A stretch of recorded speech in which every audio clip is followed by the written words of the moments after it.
우리가 사랑합니다, 감사합니다, 축복합니다, 승리하세요, 이 말보다 뭐 더 좋은 말은 없을 겁니다.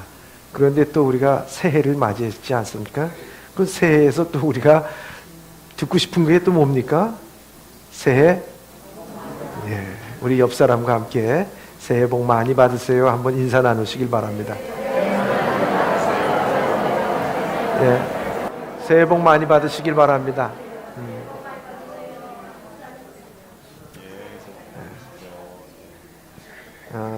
2019년 기해년이 시작된 지 벌써 6일이 지났습니다. 그래서 첫째 주를 맞이하게 됩니다. 세월이 화살처럼 빠르다라고 얘기하고 있지만 아마 빛의 속도로 지나가는 것 아니냐 이렇게 생각이 되집니다. 올해 예범교회는 중요한 한 해를 맞게 됩니다. 첫째는 교회 건축하는 일이요, 또 하나는 단기 선교가 청년부 중심으로 진행된다고 하는 것입니다. 그동안 기도로 준비했던 성전 건축이 이루어질 수 있었던 것은 우리가 다 아는 바와 같이 하나님께서 지난해 우리에게 성전 터를 허락해 주셨기 때문입니다. 이 성전 터 위에 이제 거룩한 성전을 지으려고 합니다. 온 성도가 개미같이 열심을 다하여 섬기면 모든 것이 기도하면서 하나님 앞에 맡길 때 이 거룩한 성전 건축의 역사는 아름답게 이루어질 줄 믿습니다. 또한 청년부 단기 선교를 위하여 준비하고 있습니다. 작년에 5명의 청년 단기 선교사들이 선교 사역을 마치고 보고하는 가운데 교회와 청년부에 선한 반향을 일으켰습니다. 교회의 미래이며 한국교회의 주역이 될 청년부들이 2019년도 단기 선교로 참여하기 위해서 적지 않은 수가 헌신을 다짐하고 있습니다. 요즘 한국교회가 그 선교의 열기가 식어져 가고 있습니다. 이때 주님은 예범의 청년들을 통하여 한국교회의 선교의 동력이 되며 다시 한번 불을 지피기를 원하시는 마음입니다. 이와 같은 일들은 우리가 가슴 벅차고 설레는 일들입니다. 이런 일을 위하여 기도하고 나가실 수 있는 우리 예범의 성도들이 다 되시길 주님의 이름으로 축원합니다. 오늘 저는 그래서 본문의 말씀을 통하여서 승리하는 신앙의 3가지 수칙이라고 하는 말씀을 갖고 함께 나누려고 합니다. 우리 2019년도 다 같이 출발선상에 섰습니다. 우리가 2019년도가 끝날 쯤에 우리는 신앙의 승리를 했는가 안 했는가는 이제 그때 가봐야 알겠지만은, 그러나 오늘 주신 본문의 말씀을 통해서 우리가 신앙의 수칙을 잘 준비하여 또 지키고 나갈 때 반드시 우리가 2019년도 끝날 때, 아니 우리의 인생이 끝나갈 때쯤에 우리는 하나님 앞에 감사함으로 고백할 수 있는 우리 예범의 성도들이 다 되시기를 바랍니다. 오늘 이 수칙을 잘 지켜나갈 때 신앙의 모든 방해물은 넘어 승리하게 될 줄 믿습니다. 신앙은 그리스도 안에서 새 생명을 얻을 때부터 시작되는 것입니다. 내가 예수 믿고 내 안에 새 생명이 싹틀 때부터 우리의 신앙은 시작이 되는 것입니다. 그렇기 때문에 여러분들, 생명이라고 하는 것은 그 특징이 성장할 수밖에 없습니다. 그리고 이 성장하다 보면 성숙할 수밖에 없는 것입니다. 그렇기 때문에 우리가 구원받은 기쁨과 감격으로 내 안에 새 생명이 있다면 우리는 반드시 성장해야 되고 성숙해야 하는 것입니다. 그래서 오늘 이 사도 바울은 빌립보 교회의 교인들에게 신앙이 성장하고 성숙하며 승리할 수 있는 수칙을 3가지로 우리에게 중요한 수칙 3가지를 말씀하고 있습니다. 우리의 신앙이 패배가 아니라 성장하고 성숙하면서 승리할 수 있기 위해서는 우리가 이 신앙의 수칙 말씀대로 우리가 이 수칙을 잘 지켜나갈 때 우리의 인생에도 승리하는 신앙을 갖게 될 줄 믿습니다. 그래서 오늘 그런 승리하는 신앙에 대해서 비유를 할 때 성경은 운동장에서 경주하는 것에 대해서 비유를 할 때가 참 많이 있습니다.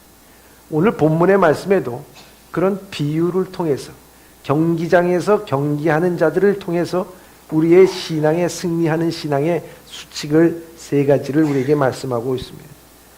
첫 번째 수칙입니다. 첫째, 수칙은 과거와 관련된 것으로서 지금까지 한 일, 곧 뒤에 있는 것은 잊어버리라는 것입니다. 아멘. 여러분, 승리하기 위해서의 첫 번째 수칙은 잊어버리는 것입니다. 여러분, 오늘 본문의 말씀 13절의 말씀입니다. 시작. 형제들아, 나는 아직 내가 잡은 줄로 여기지 아니하고 오직 한 일, 즉 뒤에 있는 것은 잊어버리고 앞에 있는 것을 잡으려고. 아멘. 사도 바울은 분명히 우리에게 말씀하기를 오직 한 일, 즉 뒤에 있는 것은 잊어버린다 이렇게 말씀하고 있습니다. 잊어버리겠다 말씀합니다. 이것이 헬라어로서는 그 뜻이 무시하다라는 그런 의미를 갖고 있습니다. 무시하다. 그만큼 지나간 일에 대해서 관심 갖지 말라 하는 것입니다. 과거에 대한 집착은 우리 신앙의 지속적인 성장에 발목을 잡을 수가 있습니다. 여러분, 분명히 우리가 지나간 일은 거기에는 실패도 있고 잘도 있지만 우리의 자랑할 것도 분명히 있을 것입니다. 가슴 아픈 일도 있고 슬픈 일도 있고 아픈 일도 있지만 정말 내 인생에 있어서 늘 자랑하고 싶은 일도 있을 것이다 하는 것입니다. 그런데 만일 우리가 내 성취에 대해서 발목을 잡고 산다면 그 사람은 교만할 수밖에 없고 자만할 수밖에 없을 것입니다. 그 인생에 큰 어려움이 올 것입니다. 그런데 실패에 대해서 연연해 산다고 하면 그 인생은 또 다른 실패의 삶을 살아갈 수밖에 없다 하는 것입니다. 그런 점에서 지나간 것을 잊어버린다는 것은 자만이나 좌절에 빠지지 않는 삶의 지혜이기도 한 것입니다. 뒤에 있는 것을 잊는 방법으로서는 과거를 바탕으로 해서 새로운 출발을 준비하는 것입니다. 이것은 마치 대나무마다 그 매듭이 있지 않습니까? 여러분, 대나무가 자라납니다. 곱게 자라나요. 근데 대나무가 그렇게 굵은 것도 아니에요. 근데 그 가는 대나무가 높이 자라날 수 있는 이유는 다른 것이 아니라 대나무가 자라나면서 거기에 부분적으로 매듭이 있기 때문이라는 거예요. 매듭.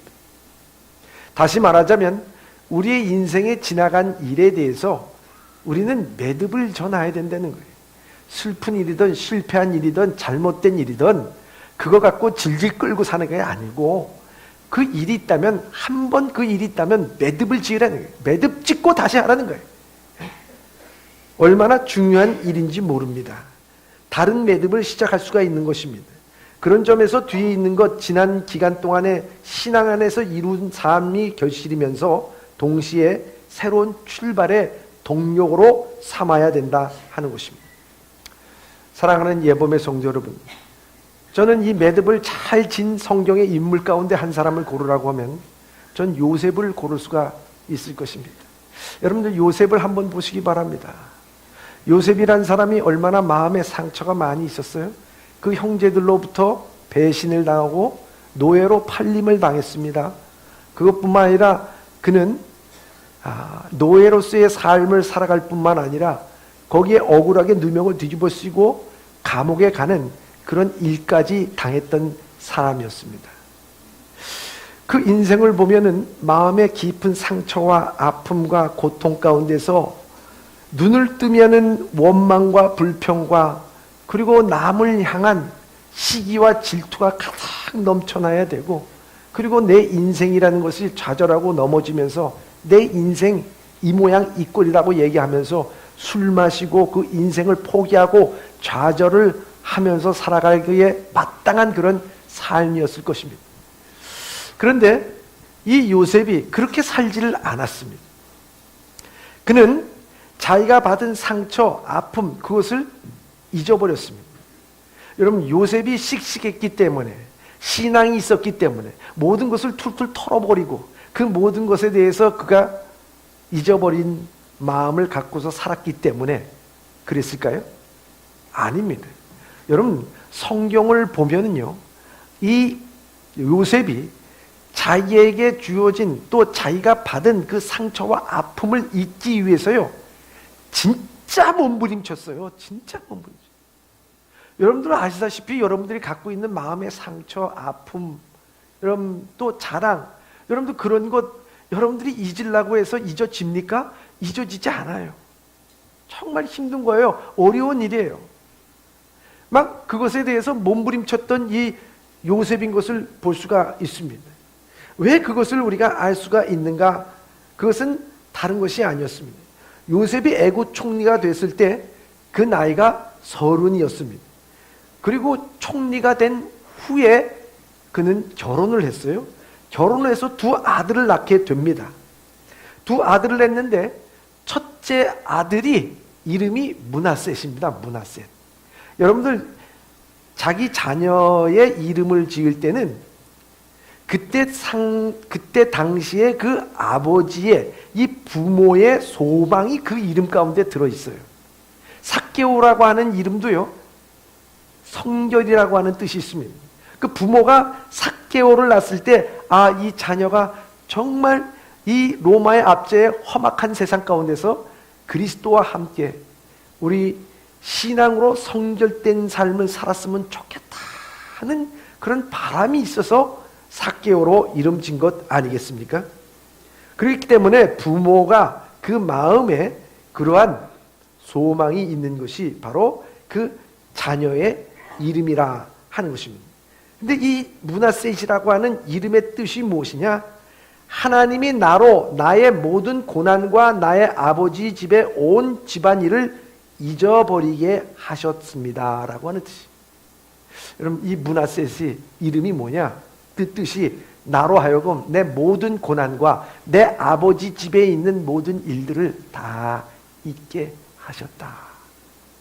여러분, 이 이름의 뜻에서 보듯이 얼마나 이 요셉은 그것을 잊기를 원했을까요? 거기서 벗어나기를 원했을까요? 이게 므낫셋을 낳으면서 이 요셉의 마음이었다고 하는 것입니다. 그래서 하나님께서는 그 소원을 들어주셨어요. 여러분, 잊는 것도요, 내 마음대로 잊지 못해요. 여기 요셉이 말한 것처럼 나로 나의 모든 고난과 나의 아버지의 온 집이, 그 온 집의 일을 잊게 하신 것이 바로 하나님이래요. 하나님을 믿고 나가는 그 신앙의 삶, 내 안에 생명이 있는 삶은 하나님께서 이와 같이 승리하는 신앙을 갖기 위하여서 옛날의 과거의 상처와 아픔을 잊게 하여 주시는 하나님이시다. 거기에 내 자랑도 더불어 잊게 하시는 하나님이시다 하는 것입니다.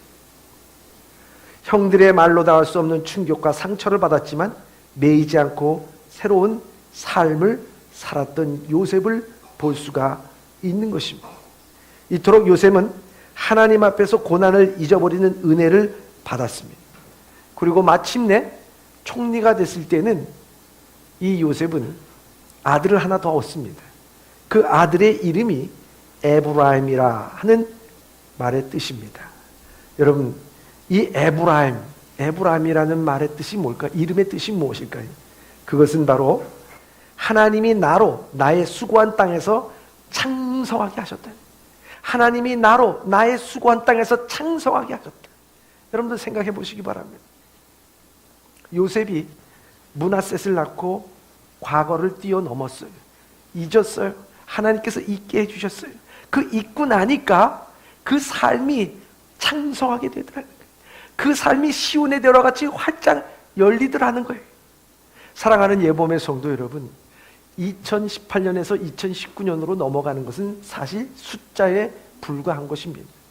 그런데 여러분들이 2019년이 아니라 여러분들 1960년대 일 갖고서도 계속 그 마음속에 여러분들 들끓고 살고 있다면 그때 그 일로 인해서 말할 때마다 그때 그 일로 인해서 여러분 그렇게 산다면 여러분들은 결코 새날을 맞이할 수 없을 뿐더러 하나님께서 여러분들을 창성케 해주는 일에 복된 일에 참여하지도 못한다고 하는 사실을 우리에게 말씀하고 있는 것입니다. 오늘 승리의 신앙의 비결은 다른 것이 아니라 하나님께서 잊게 하여 주시고 잊을 때 우리는 앞으로 나가는 신앙의 삶을 살아가면서 그것이 우리를 창성하게 만들게 될 줄 믿습니다. 사랑하는 예범의 성도 여러분, 잊으시기 바랍니다. 그런데 이 잊는다고 하는 것이 그저 우리에 있어서 잊는다는 것이 중점이 돼서 우리에게 말씀하는 것이 아닙니다. 일단 과거의 일에 대해서 얽매이지 말라 하는 그 말씀입니다. 이 승리의 신앙은 바로 그런 것입니다. 그리고 두 번째 우리가 기본적인 수칙이 무엇인가 하는 것입니다. 두 번째입니다. 시작. 기본 수칙은 목표점을 분명하게 정하는 것입니다. 아멘. 오늘 본문의 말씀 14절의 말씀입니다. 시작. 표대를 향하여 그리스도 예수 안에서 하나님이 위에서 부르신 부름의 상을 위하여 달려가노라. 아멘. 저는 14절을 묵상하면서 표대를 향하여 그리스도 예수 안에서라는 말에다가 밑줄을 쳐봤습니다. 왜 그러냐? 여러분 신앙의 경주에서 승리하기 위해서 두 번째 수칙은 목표가 분명해야 된다는 것입니다. 목표가 분명해야 되는 거예요. 뒤에 것을 잃어버린다는 것은 잊어버린다는 것의 자체의 목적이 아닙니다. 그것은 바로 앞으로 힘차게 달려가기 위한 전제일 뿐이다 하는 것이죠. 어쩌면 앞에 우리가 가야 할 일이 더 소중하기 때문에 뒤에 것은 잊어버리라 하는 말씀입니다. 사도 바울은 그렇게 살았어요. 그래서 빌립보서 3장 8절에 이렇게 말씀하고 있습니다. 시작. 또한 모든 것을 해로 여기면 내 주 그리스도 예수를 아는 지식이 가장 고상하기 때문이라. 내가 그를 위하여 모든 것을 잃어버리고 배설물로 여기면 그리스도를 얻고. 아멘. 이 말씀을 할 때 이 사도 바울은 감옥에 있었던 사람입니다. 복음을 전한다고 했을 때 그는 감옥에 갇혀서 수많은 매를 맞기도 하고 고난을 당하고 억울한 일도 많이 당했을 것입니다. 그러면서 그는 과거를 보지 않았습니다. 내가 그래도 예수를 만나기 전에는 이토록 나는 학문도 있고 지식도 있고 지위도 있고 위치도 있었던데 그리고 많은 사람들의 존경도 받은 사람이었는데 하면서 한숨을 내쉬고 한탄을 하던 이 사도 바울이 아니었습니다. 그가 갖고 있는 지식, 그가 갖고 있는 경험, 그가 갖고 있는 위치 모든 것들이 자기 앞에 있는 예수 그리스도를 얻는 것에 대해서 배설물로 여길 정도로 자기 앞에 주어진 그것을 붙잡고 나가는 것이 더 중요하기 때문에 예전 과거에 자기를 영화롭다라고 생각했던 모든 것들을 다 잊어버렸다고 하는 것을 우리에게 말씀하고 있는 것입니다. 그래서 그는 표대를 향하여 간다 이렇게 말씀하고 있어요. 이 표대라고 하는 말은 그 헬라어의 말을 풀어서 쓴다면은 망대에서 적이 오나 오지 않나 응시하면서 지속적으로 응시하여 나간다. 이것이 표대입니다, 여러분. 표대. 생각해 보세요. 그 표대라고 하는 말은요, 다른 말이 아닙니다. 내가 적이 오나 오지 않나 그것에 대해서 초점을 맞추고 정신을 집중하여서 그것을 바라보는데 순간적 바라보는 것이 아니라 지속적으로 자기의 삶 가운데 지속적으로 그걸 바라본다는 거예요. 그게 표대입니다. 사도 바울은 바로 우리를 말할 때 우리에게 말씀할 때 승리하는 두 번째 수칙이 뭐냐? 이 표대 즉 목적을 분명히 하고 그것을 지속적으로 바라보라 하는 것을 우리에게 말씀해주고 있는 것입니다. 그런데요, 여러분들 표대는 무엇일까요? 여러분들이 2019년을 맞이하면서 여러분들의 스스로 정한 목표일까요? 여러분들이 한 해는 이렇게 했으면 좋겠다, 저렇게 했으면 좋겠다 하는 목표일까요? 여기에서 말씀하고 있는 표대라고 하는 것은 바로 하나님이 주신 겁니다. 내가 가진 게 아니에요. 너희가 사로잡힌 바 된 너희들은, 그리스도 안에서 잡힌 바 너희들은, 그리스도 안에서 잡혀가지고 우리에게 주어진 목적이 바로 이 표대라고 하는 거예요. 내가 스스로 가진 것이 아니라 내가 예수 믿고 구원받아서 그 기쁨과 감격으로서 하나님께서 나에게 주어진 표대, 이걸 우리에게 말씀하고 있는 거예요. 내가 한 해에는 뭐 이렇게 하겠다, 돈을 벌어보겠다, 어디를 가겠다, 그런 내용이 아니라 하나님께서 나에게 주어진 목표라는 거예요. 그 목표, 그 타켓, 그 표대를 지속적으로 응시하라는 거예요. 그런데 여기에서 사로잡힌 우리에게 준 이 표대를 향해서 우리는 그저 사로잡혔다라고 말하는 것이 아니라 그것을 잡으려고 달려가라, 이렇게 말씀하고 있습니다. 주님께서 우리에게 구원을 허락해 주시고 구원받은 자들로서 해야 할 일들을 우리에게 주셨다면 그 일을 이루어 나가는 것은 우리의 행동이요, 우리의 의무요, 우리가 해야 할 일이라고 하는 것을 우리에게 말씀하고 있다 하는 것입니다. 순서상 예수님은 먼저 우리를 붙잡아 주셨습니다.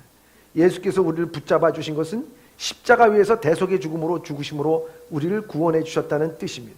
그러나 예수께 붙잡힌 그것을 붙잡으라고 달려가는 것은 구원받은 우리들이 해야 할 몫이라 하는 것입니다. 예수께서 우리를 구원하신 것은 우리들에게 할 일을 맡기시기 위함이었습니다. 구원받은 자로서 마땅히 할 일을 찾아 그것을 향해 전력 질주를 하라고 하는 것입니다. 전력 질주하여 그 표대를 지향하는 삶을 살아야 된다 하는 것입니다. 그 표대는 또한 위에서 부르심의 상을 위해서 달려가라고 우리에게 말씀하고 있습니다. 그것은 무슨 말씀을 우리에게 해주고 있느냐? 그 모든 일을 하는데 분명한 방향을 갖고 나가라는 거예요. 부르심의 상은 바로 위의 것이라 하는 것입니다. 우리가 세상을 향해서 가는 것이 아니라 하나님의 나라를 위해서 위의 것을 향해서, 신령한 것을 향해서 우리가 목표점을 분명히 하고 우리가 응시를 하고 거기에서 우리의 시선을 놓치지 말고 계속해서 그 목적을 바라보면서 분명한 목적 가운데 살아가라 하는 것을 우리에게 말씀해 주고 있습니다. 그래서 히브리서 사도는 히브리서 12장 2절에 이렇게 말씀하고 있습니다. 시작. 믿음의 주요 또 온전하게 하시는 이인 예수를 바라보자. 그는 그 앞에 있는 기쁨을 위하여 십자가를 참으사 부끄러움을 개의치 아니하시더니 하나님 보좌 우편에 앉으셨느니라. 아멘. 사랑하는 예봄의 성도 여러분, 지난해에 여러분들 뭘 보면서 사셨습니까? 여러분들 믿음의 주요 온전케 하시는 예수를 바라보고 살았습니까? 거기에 표대를 맞춰서 살아갔습니까? 아니면 여러분들의 이 세상의 것을 바라보면서 허겁지겁 허동대면서 살아왔습니다. 여러분, 우리가 초등학교 때부터 우리가 잘 들은 얘기가 있습니다. 그건 뭐냐? 토끼와 거북이의 경주에 대한 얘기입니다. 그렇죠? 네. 토끼와 거북이가 경주해서 누가 이겼나요? 네? 거북이가 이겼어요. 오늘은 여러분들에게 동화를 말씀드리는 이 시간이 아니에요. 근데 왜 거북이가 이겼을까요? 토끼가 잠잤기 때문에. 그렇기 때문에 토끼는 잠이 많았어요. 그죠? 그래서 졌어요. 맞습니까? 토끼가 게으르기 때문에 졌다, 이렇게 얘기할 수도 있어요. 그런데 여러분 한번 생각해 보시죠. 이 우화에는 깊은 속뜻이 있습니다. 그것은 다른 것이 아니었습니다. 경주를 하자고 누가 먼저 제의를 했습니까? 토끼가 먼저 했습니다. 이 토끼가 거북이에게 얘기합니다. 야, 우리 한번 경주하자. 저기 산꼭대기 가서 먼저 올라가는 사람이 이기는 거야. 그러면서 경주를 했을 때, 그것을 제안했을 때 토끼는 내심 자기가 빠르고 너보다 낫다라고 하는 것을 자기는 나타내고 싶었을 거예요. 그죠? 그랬는데 그것을 갖고 토끼는 뛰기 시작했습니다. 거북이는 천천히 옵니다. 보니까 상대가 됩니까? 안 됩니까? 상대가 안 돼요. 상대가 안 되니까 그 다음에 어떻게 됩니까? 이 토끼에게는 더 이상 목표점을 잃어버렸어요. 그 경주를 해야 되는 의미를 잃어버렸어요. 여러분, 승리하지 못하는 신앙은요, 어디에 문제가 있느냐? 내가 능력이 없어서가 문제가 되지 않아요. 내가 가진 것이 없어서가 문제되지 않아요. 내가 무엇을 갖다가 주변 환경이 안 좋아서가 문제가 되지 않는다는 거예요. 하나님께서는 여러분들에게 능력도 주시고 환경도 주시고 삶도 주셨어요. 그런데 패배하고 잠들 수밖에 없는 것은 다른 것이 아니라 목표점이 분명하지 않아. 그 삶의 의미가 없어져 버렸어요. 신앙생활, 믿음생활 한다고 하면서도 내가 구원받은 건지 내가 예수 안에서 참된 삶을 살아가는 건지 그걸 몰라, 느끼질 못해. 그러니 그 신앙이 잠들 수밖에 없고 그 신앙이 타성해져 줄 수밖에 없는 신앙의 삶. 그러니 그 신앙의 삶을 통해서 패배할 수밖에 없고 승리하지 못하는 신앙의 삶으로 살아갈 수밖에 없다고 하는 것을 우리에게 말씀해 주고 있습니다. 여러분, 많은 신앙인들이요, 오늘날에도 승리하는 신앙으로 그리스도의 영광과 빛을 드러내는 수많은 사람들이 있습니다. 그분들의 간증을 들어보면요, 그분들의 간증이 나올 수 있는 것이 모든 조건이 맞아서 한 사람들이 절대 없습니다. 역경과 고난과 시련과 아픔과 환경과, 아니 저런 곳에서 어떻게 믿음을 갖고 나올 수가 있겠느냐. 그게 하나님께서 원하시는 것이고 그게 우리가 승리하는 신앙의 두 번째 요건이라는 거예요. 오늘 우리는 목표점이 분명합니다. 그 표대를 향해 나가야 되는 것이 분명합니다. 오늘 예수 그리스도께서 나를 구원하여 주신 것은 수동태, 하나님께서 나를 구원하여 주신 거예요. 사로잡혀 주신 거예요. 내 힘으로 되는 건 아니에요. 그러나 그 목표를 줬을 때 그 신앙과 구원의 믿음의 성장과 성숙과 목표를 이루어 나가는 것은 우리가 해야 할 일이에요. 그것을 분명히 하고 나갈 때 그 신앙은 승리하게 될 줄 믿습니다. 오늘 우리의 예범교회도 마찬가지입니다. 사랑하는 예범의 성도 여러분, 이와 같이 한 해에도 여러분들의 신앙이 목표가 분명하시길 바랍니다. 그것이 세상적인 목표가 아니라 하나님께서 우리에게 부르신 상으로 부르신 그 목표, 하늘의 것, 신령한 것을 붙잡고 나갈 수 있기를 바랍니다. 세상은요, 흔들릴 수밖에 없고요, 변할 수밖에 없고요, 그리고 사라질 수밖에 없어요. 그런 것에다가 목표를 두고 살아갈 때는요, 우리 인생도 좌절하고 낙심하고 우리의 인생도 허무하게 된다는 것은 불 보듯이 너무 뻔한 일이라고 하는 것입니다. 세 번째, 승리의 신앙을 위하여 기본 수칙은 어디까지 이르렀든지 흔들림 없이 그대로 행하는 것입니다. 아멘. 여기 보면 어디까지 이뤘든지 흔들림이 없이 그대로 행합니다. 어디에까지 이르렀든지 흔들림이 없이 그대로 행하는 것이라고 되어 있어요. 오늘 본문의 말씀 3장 15절부터 16절의 말씀입니다. 시작. 그러므로 누구든지 우리 온전히 이룬 자들은 이렇게 생각할지니 만일 어떤 일에 너희가 달리 생각하면 하나님이 이것도 너희에게 나타내시리라. 오직 우리가 어디까지 이르렀든지 그대로 행할 것이라. 아멘. 오직 우리가 어디까지 이르렀든지 그대로 행할 것이라, 이렇게 말씀하고 있습니다.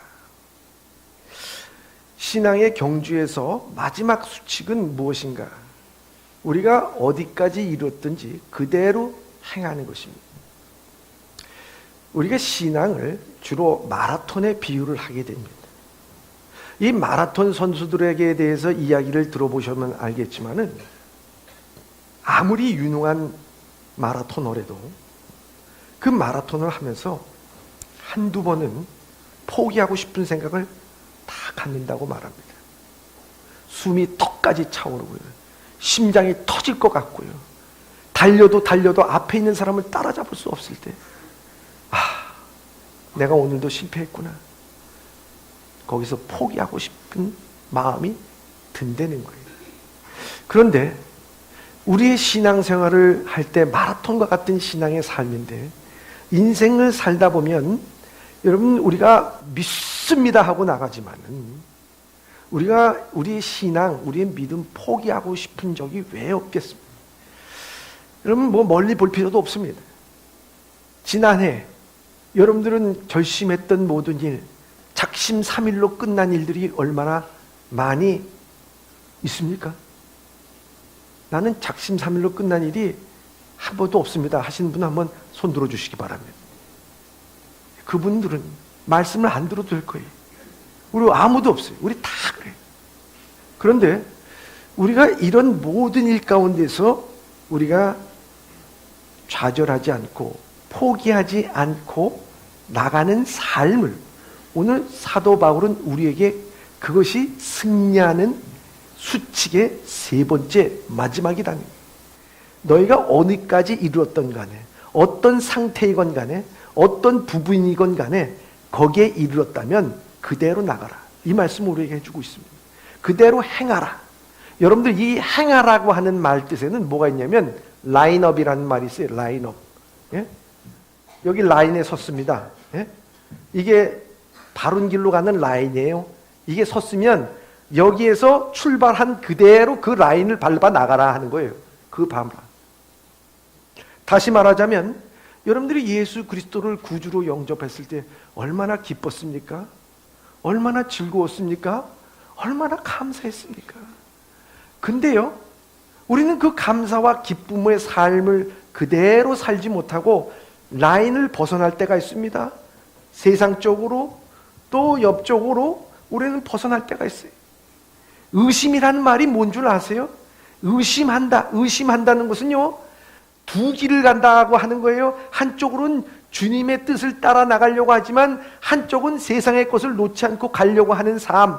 여러분들 그 의심하는 두 길로 가게 되는 하나님 앞에서 응답받을 생각을 하지 말라, 이렇게 말씀하고 있어요. 여러분들은 지금 내 라인업, 내가 가는 길이 내가 처음 받은 그 은혜와 그 감사와 기쁨과 즐거움의 그 길로 내가 지금 가고 있는가 하는 거예요. 내가 가고 있다면 그 길로 어느 상황에 이르렀던 간에, 어떤 좌절과 낙심과 환경이 있던 간에 거기에서부터 라인에서 벗어나지 말고 그대로 그 라인 지켜서 가라는 거예요. 그 라인 지켜서 가라는 거예요. 여러분, 왜 우리가 살면서 시험받고 상처받고 어려움을 받아 맨 처음에 교회에 나와서 열심히 수고하고 애쓰고 봉사하고 순수한 믿음을 갖고 살려고 하는데 타성해졌고 이 지식 저 지식 들어오고 이 사람 저 사람 얘기가 들어오게 되고 마음에 멍울이 생기게 되고, 그러니 신앙에 비껴나가서 신앙생활을 하는 사람들이 얼마나 많이 있는가 하는 거예요. 라인 지키라는 거예요. 라인 지키라는 거예요. 신앙의 라인 지켜라. 그것이 승리하는 길이다 하는 것입니다. 여러분, 그렇지 않겠어요? 질서를 잘 지켜나가십니다. 제가 요번에 그 미국에 저기 갔지 않습니까? 갔는데 거기 보면은 여기 시티즌, 넌 시티즌, 시민과 비시민이 가는 길이 달라요. 그런데 우린 줄을 이렇게 서고 하는데 줄이 굉장히 길어요. 굉장히 긴데 보니까 어떤 사람들이 저쪽에서 바로 나가는 길에 쓰려고 그 줄에 쓰는 사람이 있었어요. 그래서 사람들이 그 길로 가려고 우르르 막 가더라고요. 그러니까 거기서 사무관이 한 사람 딱 나오더니만 여기는 아닙니다. 그러더니만 그분들을 다시 데려다가 제일 뒤쪽에 세워서 다시 시작하게 만들더라고요. 여러분, 마찬가지입니다. 우리의 신앙, 지금 가는 길이 좀 멀기는 해요. 힘들기는 해요. 언제 끝날지는 몰라요. 그러나 그 신앙, 그 믿음, 여러분들이 주어졌던 첫 신앙, 첫사랑을 그대로 끌고 나가라는 거예요. 그 라인업을 우리가 흐트러지지 말고 나가라는 거예요. 얼마나 중요한지 모릅니다. 그래서 전력 질주를 하고 나가라고 하는 것을 우리에게 말씀하고 있습니다. 여러분, 용재, 다니엘 용재라고 하신 분 계시죠? 미국에서도 그 바이올린으로서 또 이 비올라로서 세계적인 그 음악가가 된 분이에요. 근데 이분이요, 사실 참 불우한 환경이에요. 왜냐하면 그 어머니가 6.25 때 입양을 했어요. 근데 4살 때 열이 나는 병을 걸려가지고 이게 정신지체장애자가 됐어요. 7살 나이에 그 머리가 돼버리고 말았어요. 그런데 25살 난 꽃다운 나이에 애를 가졌네요. 그래서 난 아이가 바로 용재예요. 그 양 아버지는 그 TV 수리공이고 양 어머니는 그냥 기간제 교사로서 일하던 분이었어요. 그 어려운 환경 가운데서도 이 아이를 키우게 됩니다. 그 자기 어머니를 또 그 손자를 보게 됩니다. 그래서 그 아이에게 음악을 가르쳐주기 위해서 가장 싸구려 바이올린 그리고 가장 싼 레슨비를 주고서 교육을 시켜요. 그런데요, 거기에서 가장 싼 바이올린을 갖다가 키다 보니까요, 좀 더 좋은 소리를 낼 수 없는가? 그것 때문에 애쓰고 수고하다가 귀가 트이게 됩니다. 그리고 바이올린에 대해서 그것을 다룰 줄 아는 솜씨가 되게 됩니다. 그것뿐만 아니라 거기에는 동양인이 아무도 없어가지고요, 항상 놀림을 당했어요. 그런데요, 양 아버지로 할아버지로부터 받은 그 신앙과 사랑, 그 라인업에서 벗어나질 않았어요. 나는 이와 같이 어머니도 그렇고 양아버지도 그렇고 어머니도 그렇다. 나는 인생에 있어서 왜 되는 게 없냐? 라인업을 벗어나질 않았어요. 그는 어디에 있든지 간에 그 길로 갔어요.